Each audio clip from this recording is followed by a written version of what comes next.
Hey everyone, and welcome to the Sunny Go One Piece podcast. On this episode, we're going to be diving into episodes 233 through 235, which will be covering manga chapters 328 to 332. Okay, so I'm going to say it here. These episodes are the beginning of a new level of storytelling and tonal shift in the series by Oda. Much like how Arlong Park was a particular watershed moment for the series in terms of elevating the story, from this point on in Water 7, this got taken up to another level yet again. And there's just a noticeable difference in just how engaging this story becomes because of how much the stakes, the emotions, the characters, and the obstacles become deeper and more nuanced. Okay, so synopsis. The Straw Hats are in disbelief of the news that the Going Merry can't be saved, but before they can even process any of this, Usopp is jumped by the Frankie family and has the money stolen from him. To avenge Usopp and attempt to get the money back, the others raid the Frankie house but are unsuccessful in getting the money back. With no choice but to move on from the Going Merry, Luffy decides to do so, but this causes a massive argument between the two. Alright, so differences. There really aren't that many differences in these episodes, just a couple little scenes and just added flair to sort of emphasize emotional beats. But yeah, the first one is the conversation between Sanji and Chopper while they're looking for Robin is a little bit longer, as they include this part at the end where they talk about Aokiji and what he had to say about Robin. It's really only like an extra 10 seconds, but it is a difference. They also insert the iceberg office scene before the raid on the Frankie house, whereas in the manga it takes place afterwards. And then during the epic walk up to the Frankie house, the anime does a really cool thing where it shows memories from each of the crew members as they appear on screen while walking towards it, with that awesome music playing. And then again, when Usopp is leaving the crew, it shows flashes of memories specific to Usopp and Luffy's friendship, which is heartbreaking, but it's a nice touch in the anime. Alright, so my thoughts. So after receiving the assessment that the Merry can't be saved, Luffy and Nami are still in denial about it and can't accept the results. Throughout the next couple episodes, you can see them go through the stages of grief over this news. Like the denial, bargaining, and anger are pretty much on full display right here from the get-go. They don't really go through a depression phase per se, or at least you don't really see it outright. As it was mentioned in the last episode, Polly explains that the keel is damaged beyond repair. Essentially, the spine of the ship is damaged, which means you might as well build a new ship. Luffy eventually requests to build another Going Merry exactly how it was, but the Galila company counters with the fact that even if they build the exact same ship, it won't be the same ship. Which, according to Oda, I guess in the world of One Piece, the ship of Theseus paradox, if the ship was rebuilt with the original parts free of the rot, that is the original ship rather than the ship that had the little changes made to it and eventually having all the boards replaced. However, after being told that fact, Luffy is still adamant that the Merry can still go on and he refuses to get a new ship. Then Iceberg scolds Luffy about how he can call himself a captain of a ship with that kind of irresponsible attitude. And this is just an interpretation on my part since it's not explicitly told to us, but to me, this hits Luffy pretty deep, as it again shows Luffy he's still lacking in his ability to be a captain and have that responsibility to take care of his crew. But before Luffy and Nami can even decide what to do next, a couple world government officials show up wanting to talk to Iceberg about something, which forces Luffy and Nami to hide. This exchange has some pretty funny parts with Lulu's weird bedhead hair gag and Iceberg just being a child, even to the world government officials. I especially like how he greets them by saying, "I'm unfortunately not here right now," as he's standing right there in front of him. In that chaotic shuffle, though, Luffy and Nami freak out to discover that the two cases originally held by Usopp are empty, and are now concerned that something has happened to Usopp along with the money. Luffy dashes off not knowing where to go, while Nami first asks the location of the Frankie family's base of operations from Polly. With that intel in hand, Nami sets off searching for Usopp and the money as well. There is one really ironically funny line here as she starts riding off on the Yagara bull. She yells out, "People who steal from pirates are the worst," which is hilarious considering that essentially that's what Nami was doing for most of her life up until she met Luffy. And Nami's double standards for herself always come off as funny to me for some reason, but never annoying for whatever reason. I always enjoy them more so than anything. Nami, on her way back to taking the remaining 100 million berries to the Merry for safekeeping, discovers Usopp brutally beaten up on the street. Usopp, ashamed of his lack of strength to protect the money, is broken down about how he failed his nakama and the Merry, And this is really hard, and you really feel bad for Usopp. And again, some amazing voice work from Kappei Yamaguchi and Akemi Okumura. Like, both of them knock it out of the park throughout pretty much the entire like arc. But some of these scenes they're really good in. Nami fearing aggravating his injuries any further leaves Usopp to get Chopper and help from the others. In the meantime, Sanji and Chopper have returned to the Mary and hear the news about the Mary from Zoro, and they also can't believe the news and have a difficult time accepting it. This is a really small scene, but I really like it as it goes a long way and does an amazing job showing each of their characters without spoon feeding it to us. Like Zoro being very pragmatic and observing that it's because of their rough journey that the Mary is in its state that it's in, and that ships can't heal itself like humans can. While Sanji, the empathetic and kind person he is, immediately thinks about what this news will do to Usopp. And then Chopper, still being the young and naive kid, just plainly and innocently states how he feels that he loves the Mary. Just then, Nami returns and has them go to Usopp as well as get the money back while she stays aboard the Mary to protect the remaining case of money.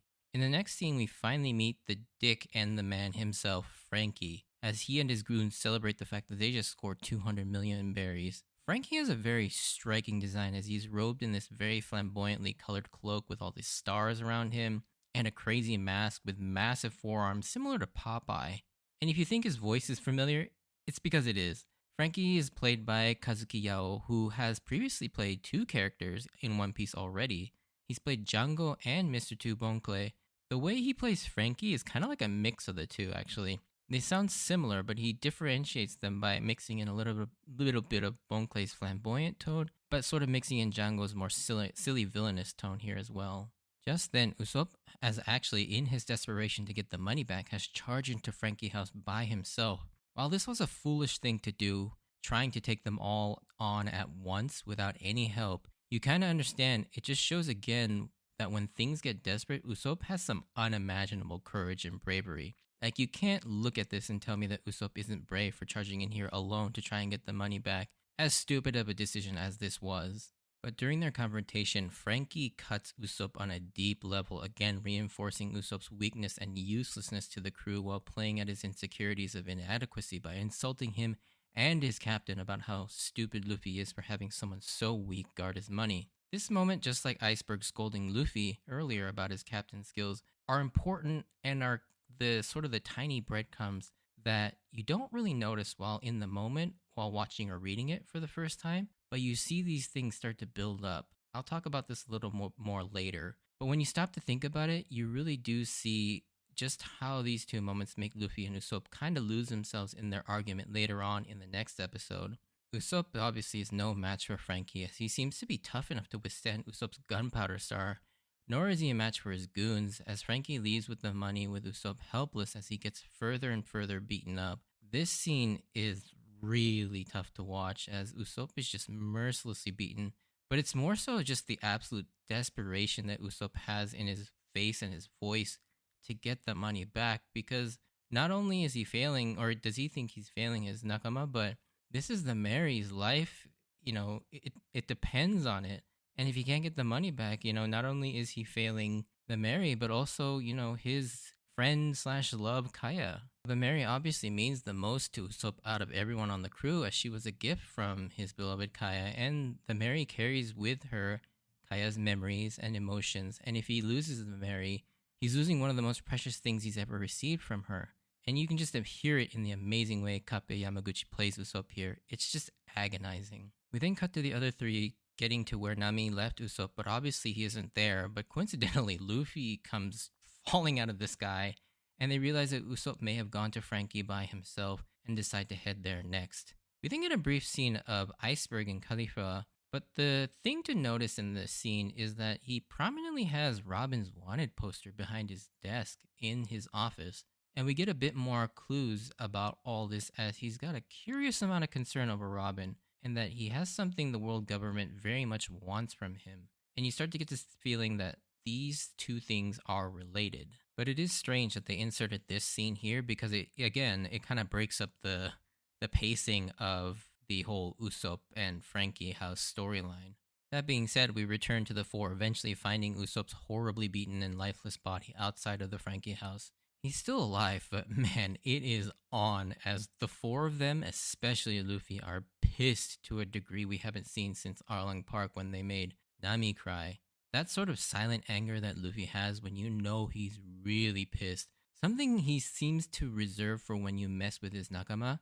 In contrast to his more normal anger, which is that sort of loud and crazy type of anger, we rarely get to see Luffy this angry, but when it happens, it's really hype because you know he's not going to hold back, as we'll see soon. This prompts them to raid the Frankie house, and this is another really hype moment as we want this so bad for what they've done to Usopp. And I can't tell you how hype this moment is, and in the anime, it's amazingly well handled too, as they even use the same music as the walk up to Arlong Park to evoke that same feeling of anticipation and build-up as they get ready to avenge their nakama. This music is easily one of the most amazing pieces of music in the entire series. A nice little touch in the anime as well is we're treated to an epic montage of their memories with Usopp as they each walk towards the Frankie house. Luffy is especially pissed off because Usopp is arguably Luffy's best friend in the crew. You know, of course you could make the argument that Zoro is his best friend, but I feel like Luffy and Usopp are best friends in more the traditional sense, as they like to just hang out, joke around, and are more on the same level personality and emotion wise, as well as maturity level. Not to mention, they also have that connection of the fact that Luffy's mentor Shanks is crew members with Usopp's father Yasop as well. Once inside, this is just pure wish fulfillment as a fan. Luffy is not holding back one bit and goes all out from the start and unleashes a new move called Gomu Gomu no Cannon, which I don't really understand how it works, as I don't know how doing an empty Gomu Gomu no Gatling and then immediately transitioning into a bazooka really makes either of those moves stronger, but it looks awesome, so I'll accept it. But not only that, the others are going all out right from the start, as Zoro is already in his Santoryu bandana. Chopper immediately bites down on a rumble ball, while Sanji, he usually lights up his cigarette. He just starts to ruthlessly take guys out right from the get-go, and we are all here for it. Like, I get chills every time I watch this scene because A, it's rare we get to see them all fight together, fully healed too, and B, the way they're framed and the music makes it seem like they're more of a force of nature than actual combatants. It's also kind of cool to see that Luffy's reputation and infamy is starting to grow, as they're a bit intimidated by him to start. Unlike prior to this, most of his enemies haven't really heard of him, and so they tend to underestimate him. But it's kind of cool to see them actually know who Luffy is, as he's now a 100 million berry bounty, and it's kind of fun to see other people get scared of Luffy. And when they try to reason with the Straw Hat saying the money is gone, Sanji and Zoro get some really cool lines that it's not about the money anymore, and then Luffy reminding us that while they're generally good guys, they are still in fact pirates and can be quite scary if you piss them off. And Luffy just rather coldly just says to them, your bones won't even remain. Like, that is freaking, like, so awesome to see Luffy just full on embracing sort of that pirate intimidation when the people deserve that. As for the four of them, they rush in and just beat the crap out of everyone and everything, resulting in completely demolishing the Frankie house. But you also see Frankie already boarding the Puffing Tom with the money in hand, which doesn't bode well for retrieving it. After dealing with the Frankie family, as they decide what to do next, Luffy shockingly, unexpectedly, and rather uncharacteristically mindfully states that to the four of them, he's decided to move on from the Going Merry, which is a shocker. Okay, so episode 235. This episode will always stand out to me as one of the best yet hardest episodes to watch. To this day, I still get cold chills thinking about and watching this episode. It's an incredible episode, and I feel like I won't ever really be able to do it justice, but I'll just talk about, what it is from my heart. And when it comes to this episode, because it cuts deep as someone who's followed this series for 5 years or 34 manga volumes or 200 plus episodes at this point, and that's a long time, and you become not only attached to the characters, but you become used to a certain tone and type of story this is. But this episode completely flips it on its head, and it shocked and broke my heart all at the same time. There's also this sense of awe in how Oda manages to accomplish this. Like, I honestly could probably do a whole podcast episode just on this one episode alone, just talking about how this episode made me feel and how it changed my perception of what One Piece and shonen, manga or anime series are capable in terms of storytelling. And it's crazy too because this episode almost exclusively takes place in the cabin of the Mary with just the crew talking too, which makes this episode even more impressive in terms of what it's able to accomplish. The anime does an amazing job with the composition and art direction of this episode too, with the unique lighting of the sunset, with the colors that we've rarely seen in the series. It's just very visually beautiful. When we catch up with everyone, Usopp has finally regained consciousness and learns about what happened. That while they got back at the Frankie family, they did end up losing the money. The next few scenes take our characters to some of the darkest places yet, as Usopp is desperately wondering if the Mary can be saved with the remaining 100 million berries. And it's all over everyone's faces and body language how difficult this news is going to be to break to Usopp that the Mary can't be saved at all. And it's so gut wrenching to hear that desperate tone in his voice. But then Luffy kind of casually and in a rather insensitively upbeat tone tells Usopp that while he feels bad about making the decision without him, he drops the bombshell that they're moving on from the Mary. And Usopp is in disbelief and thinks it's a joke or they're taking pity on him, but it quickly turns into an argument as Usopp gets really heated and starts yelling at Luffy. And this starts to piss Luffy off even more so than you would think, given Luffy's usual easygoing attitude. But being berated by Usopp and being questioned as the captain, this again hits a nerve, and this is where those little jabs at Luffy's captain prowess from like the Davy-back fight, Aokiji, and then Iceberg really start to bubble over. At least that's how I view it. And again, I think Luffy kind of fails here as a captain by just being so blasé about the fact that he's moving on from the Mary when clearly he knows how much it means to Usopp. Like he could have like put a little bit more thought into the way he communicated that to Usopp rather than that sort of like happy-go-lucky tone that he always has. Luffy is then forced to tell Usopp the truth about the Mary and that it's beyond saving. However, Usopp still refuses to believe it and starts to criticize Luffy's decision-making and captain skills, and this really sets Luffy off.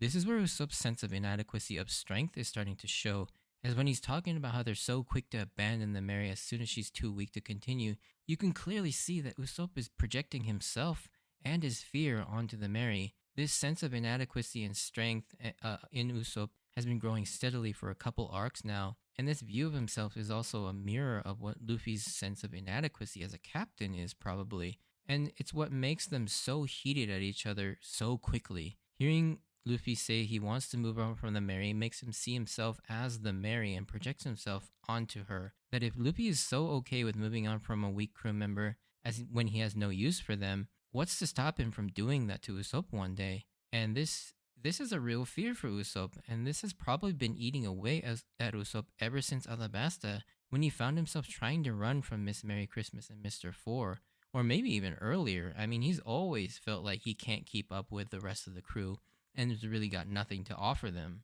when we all know that's not the case. This shouting match then turns really ugly as we see something I never thought I'd see. The crew members seriously getting into a physical altercation. Sure, we've seen Luffy and Zoro fight as well as Sanji and Zoro, but those are always played for laughs. But this just feels too real and visceral as they're not even throwing punches, they're like fighting like how you and I would, and it gives it that much more weight and grounds it way too close to home, and it's almost uncomfortable how real it seems. If that wasn't enough, the unthinkable almost happens as Luffy, enraged at this point, starts to go off on a rant and starts to yell that if Usopp doesn't like what he decides so much, then he can get off the ship. But thankfully, before he can finish that sentence, Sanji immediately kicks Luffy insanely hard, I might add. And this really sets Sanji off as he just scolds Luffy, yelling at him now to never utter those words again. And this was a really sobering moment for the crew and us, the audience, because I remember thinking, thank you, Sanji, for stopping that. Like, at this point, you're just horrified at what's unfolding in front of you. This once joyous crew that was inseparable and unbeatable when together is crumbling just right in front of you, and there's nothing you can do to stop it. I remember at this point where, thinking, where does it go from here? Like, how do you even come back from something like this? And one thing that's interesting is that it was Sanji who stopped Luffy, but also the fact that he got so heated about Luffy almost kicking Usopp out of the crew. I think it kind of goes back to Sanji's propensity for kindness and being kind of the emotional center of the crew with his boundless amount of empathy and love for people, especially those he's close with.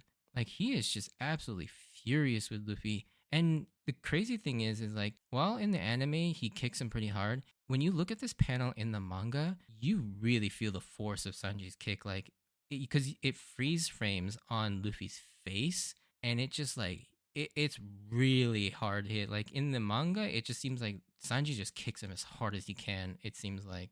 Luffy apologizes, but then Usopp finally verbalizes his insecurities to everyone that he feels like he can't keep up with their monstrous strength and power anymore and feels like he's becoming a burden on the crew. He doesn't want to be part of a crew he disagrees with anymore and quits the Straw Hat Pirates. And this moment is just so chilling in the worst ways. As Usopp, one of the original Nakama, just quit. Luffy just sat there in silence and let him walk out. And you can really hear it in Nami's voice as she pleads with Luffy to do or say something to stop Usopp. And as much of a hero we like to see Luffy as, he's still a very much flawed character, as this is also another failure on Luffy's part as a captain. In this moment, he was clouded by his own insecurities and pride that he was unable to stop one of his best friends from leaving. We're then shown a heartbreaking montage of some of the best moments with Usopp and Luffy as he walks away. I remember when I read this, I was just in shock and constantly thought to myself, this cannot be happening. Like, they're gonna find a way to make up. But in this moment, it felt so final and real that.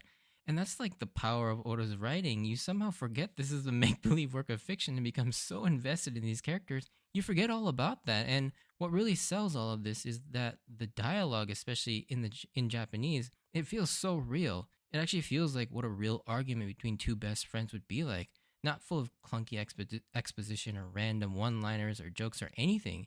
It's just two people arguing and failing to face their insecurities and put aside their pride. Oda knows when to put away the comedy and really let us sit with the hard emotions. And it's so amazing. Easily one of the best chapters or episodes he's ever written.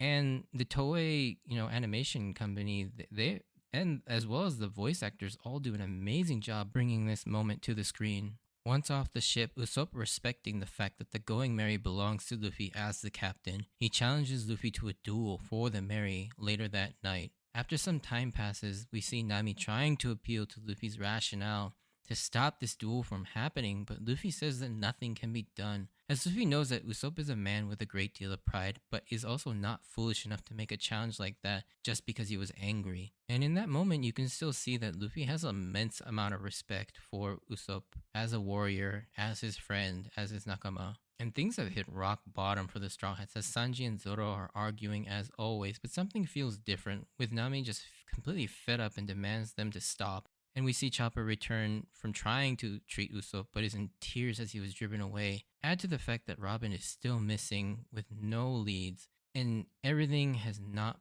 ever been worse. Up till now, you always felt like no matter the trouble they were in, as long as they had each other, they could get through it. But this time, the crew is on the verge of collapse, and hope just seems to have gone out, which Nami actually states very clearly. Just as promised, when the clock struck 10 p.m., Usopp shows up for their duel, and that's where the freaking episode ends. Like, what? And this is just so brutal to watch as someone who has followed them for so many years at this point and thought nothing could stop this crew when they're together, and it hurts so much seeing them like this. This is a matchup I thought I'd never see, because how in the world is Usopp ever going to pose a challenge to Luffy? Like, this is such a one-sided fight. It's kind of cruel, but Usopp, for some reason, looks incredibly confident and not in the usual bluff kind of way. Like, he actually looks pretty badass and tells Luffy not to hold back or else he's gonna end up regretting it. Of course, we'll talk more about this in the next episode about the duel itself, and this is another episode that lives in my head forever. Despite the many, many amazing fights in One Piece, this fight between these two has so much weight and power behind it for obvious reasons, and I can't wait to go over it. But that'll be it for this episode. So yeah, if you did enjoy this, send me a like or comment, and if you want to join me on this journey of rewatching One Piece, please consider subscribing. Please check out my Instagram and Twitter account at SunnyGo Podcast if you would like updates of when I post new episodes or see some pictures of my manga collection. As always, I wanted to thank you for taking the time out to listen to my podcast, and if you'd like to stick around for some tiny bit of spoiler speak, then please do so. And if not, stay safe out there, and I hope to see you on the next episode. Bye.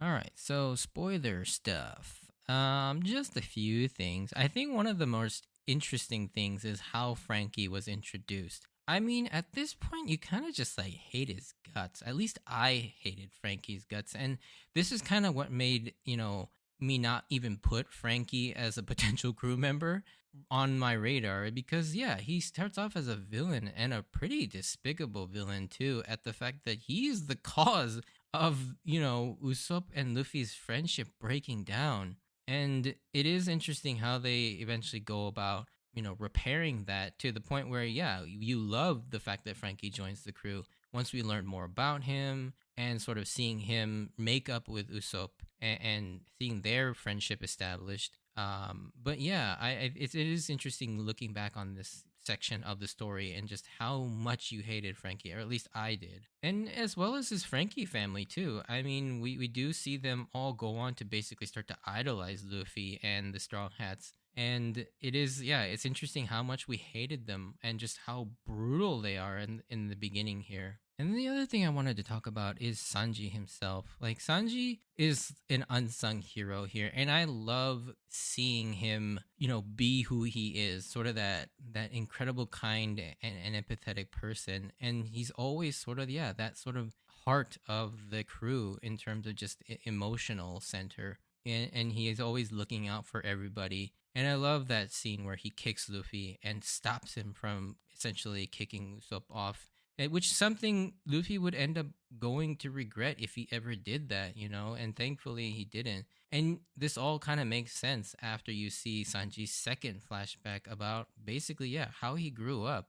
And, once we get that information in, Whole Cake Island and seeing his past and how he was basically outcast from his family. And I think, yeah, seeing that, Sanji did not want to see Usopp get outcast from his family with the Straw Hats. And he knew how much pain that would cause, so he immediately put a stop to that. Because he knew that Luffy didn't want to do that. He didn't feel that way. And so he just had to stop that. And I really loved that moment. And I really like Sanji here. But yeah, that's pretty much everything I wanted to talk about. I mean, there's still a bit more to discuss, but ultimately, we'll go over that as the arc continues. Anyways, thanks for listening, and I will see you later. Bye.